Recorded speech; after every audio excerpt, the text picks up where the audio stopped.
Today on Rappler, the internet footprints of one of the suspected Boston bombers show he was radicalized online.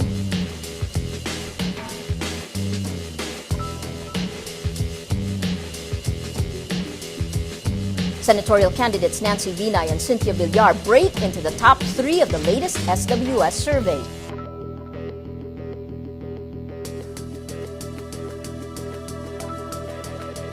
And communist rebels apologize for the attack on the wife of former Vice President Chofista Bingona, whom the left calls an ally in the anti-Marcos struggle.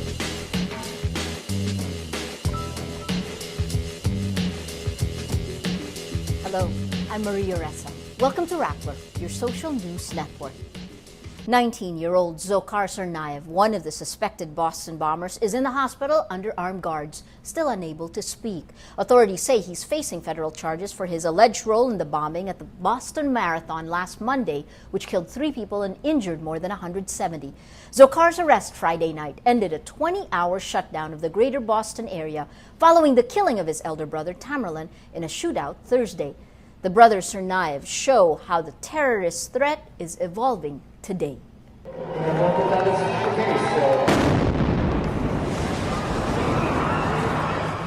This is the face of the new terrorist.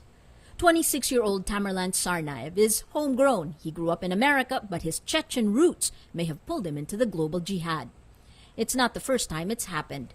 The bombers behind Madrid in 2004, that attack killed 191 people, and the London bombers in 2005 that killed 52, they integrated into Western society, but they harbored a deep hatred sparked by Al-Qaeda's virulent ideology. Tamerlan and his 19-year-old brother Dzhokhar seemed like ordinary American boys, until you dig a little deeper. Tamerlan's YouTube channel shows his support of fundamentalism and violent jihad. This video of the black flags of Khorasan taps into Al-Qaeda's secret motivation, when an all-powerful Islamic army will rise up and defeat the infidels. His playlist includes a song called I Dedicate My Life to Jihad and deleted links to extremist groups in Chechnya, all signs of possible online radicalization. Internet is today the principal medium of communication by terrorist and extremist groups, because we have seen a number of extremist groups are using the net to reach out to their supporters, to radicalize, to recruit people, to indoctrinate them and get them to go and do terrorist attacks. Tamerlan may also have gotten training on the ground. In 2011, Russia asked the FBI to interview him about suspected extremist or terrorist activity. In early 2012, he flew to Moscow and stayed there for at least 6 months. The investigation continues. The threat continues to mutate today, largely because of law enforcement successes since 9/11. Still, the Boston bombing shows what stayed the same: the indiscriminate killing of civilians on a symbolic day. The internet is also another wild card, showing how easy it is to create a playlist of hate. The charges are expected to be filed soon. We'll be watching and we'll bring it to you as soon as it happens. Now, back in the Philippines, a month before the elections, Vice President Jejomar Binay's daughter, Nancy, and former Las Piñas Representative Cynthia Villar break into the top 3 in the latest social weather station survey. Both gained 2 percentage points to go up to rank 3 to 4 from rank 5 to 7 in the March survey. SWS says the outcome for the Senate race ranges from 10 to 2 to 7 to 5 in favor of Team Pinoy. Senator Lauren Legarda maintains her hold on the number 1 spot. Re-electionist Senate Minority Leader Alan Peter Cayetano comes second. Following Binay and Villar at rank 3 to 4, re-electionist Senator Chis Escudero ranks 5th, sliding from rank 3 to 4 in the March survey. Team Pinoy's Bam Aquino comes in at rank 6, an improvement from his rank 10 in March. Senator Coco Pimentel ranks 7th to 8th, sliding down from his previous rank of 5 to 7. San Juan Representative J.V. Ejercito shares the 7th to 8th spot. He ranked 3 to 4 in the March survey. Aurora Representative Sonny Angara is the biggest gainer, climbing to rank 9 from rank 12 in March. Former Census Chief Grace Poe ranks 10 to 11, sharing the spot with Senator Antonio Trillanes, who drops to rank 10 to 11 from rank 8 in March. Cagayan Representative Jack Enrile ranks 12 to 13, sharing the spot with Senator Gregorio Enasan, who drops to rank 12 to 13 from 9 in March. Still in the running for the Magic 12 are UNA's Mig Zubiri and Team Pinoy's June Magsaysay Jr. at 14th to 15th place. The New People's Army apologizes for hurting Gingoog City Mayor Ruthie Gingona in an encounter with her convoy in Misamis Oriental Saturday night.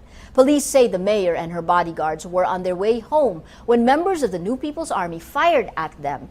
Ruthie is the wife of former Vice President Trafisto Gingona and the mother of Senator T.G. Gingona. Her daughter Marie is running to replace her as mayor. In a statement, Senator Gingona says his mother was rescued at dawn Sunday after being trapped inside her vehicle. The 78-year-old mayor survives the ambush but sustained shrapnel wounds and broken bones. 2 of her aides died in the attack. NPA spokesman Alan Juanito says the rebels acted in self-defense. He adds the group recognizes former Vice President Gingona's contribution to the anti-Marcos struggle. But Senator Gingona says only the police and his mother's convoy carried firearms. NPA regional spokesman in Mindanao, George Madlos, says it will continue to man checkpoints to, quote, impose revolutionary policies on the candidates. He adds candidates should secure permission with our local forces when entering our area.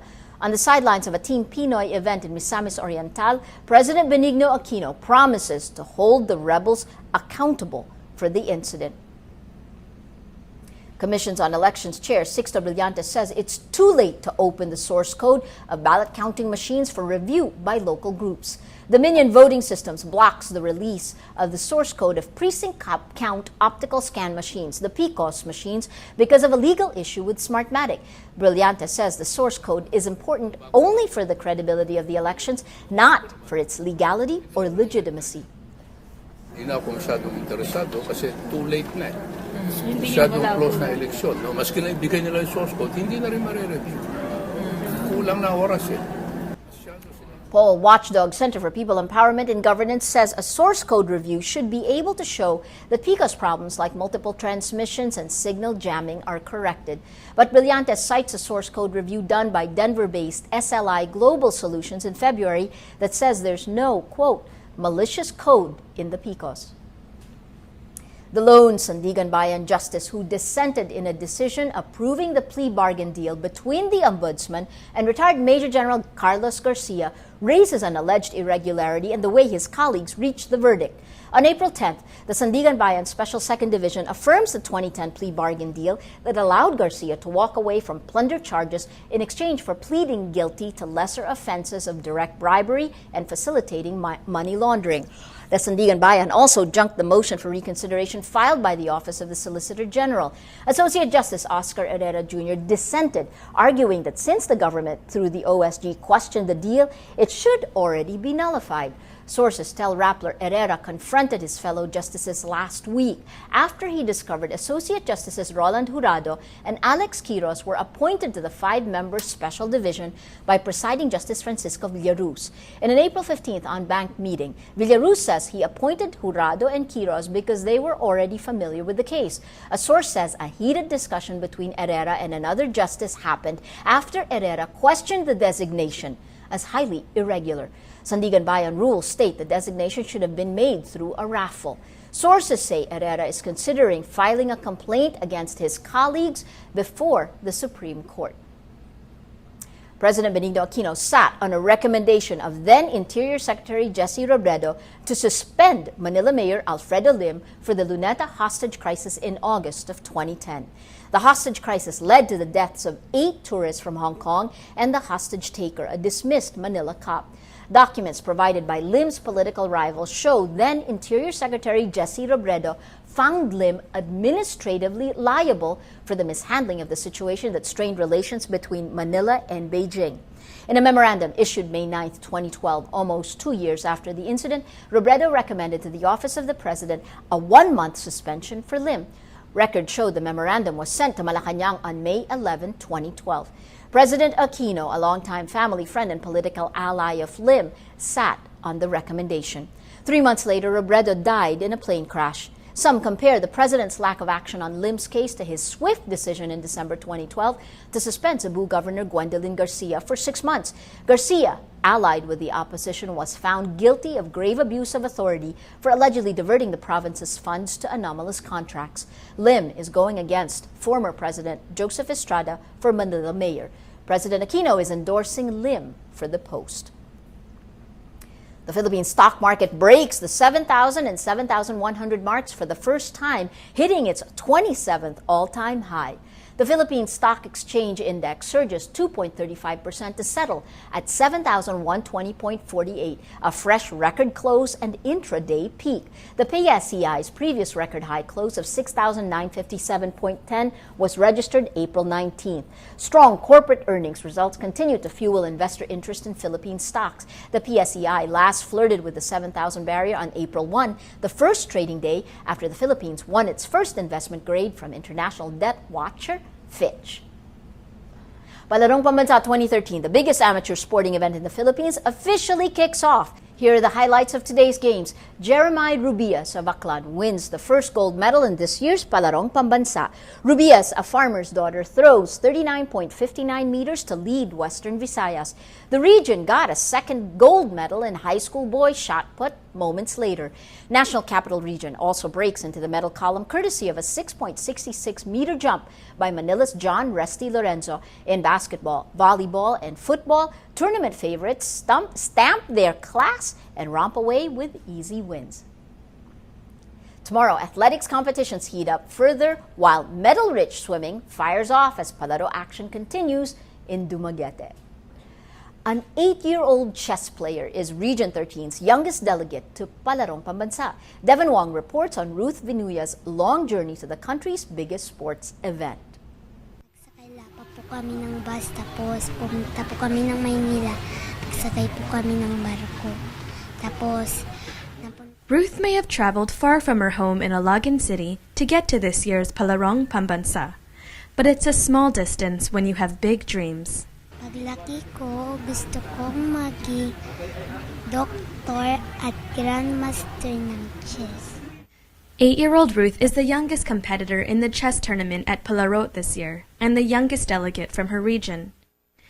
Organizers even made an exception to sponsor this tiny chess player's father to come along for the journey. But if anyone deserves to see Ruth play in her first Palarot tournament, it's her father Manuel, who first taught her the game. Maraming talagang nagtataka sa kanya. Kasi ang ginagawa ko, lahat yung mga alam kong magagaling at gusto siyang kalaruin, pinapalaro ko siya. Nandun talagang makikita, magugulat sila, ha? Ito ng level ng batang to. Manuel took the time out of his job as a tricycle driver to train with Ruth. Kahit pagod ako, basta sabi niya maglalaro tayo, Papa, yan kinakalaro ko siya. Binibigyan ko parati siya ng panahon. Yun nga, gusto kong ma-improve yung paglalaro niya. Ayaw kong ma-discourage siya na. Ruth's mother is just as excited for her daughter, but had to send her wishes from afar. Natuwa po at saka kinongratulate po. As an OFW based in Hong Kong, the news was a break from reality. Tuwang-tuwa siya, naluluha, na tumawag. Siyempre, magugulat siya. Yung anak niya, ganun na palang na nararating niya. With proud parents both here and abroad, Ruth has all the support she needs in her corner. Ruth plans on making memories and maybe even history with her father by her side. It's only day 1 of Palaro, but this competition marks the first move for this tiny chess player at the national level. Devin Wong, Rappler, Dumaguete.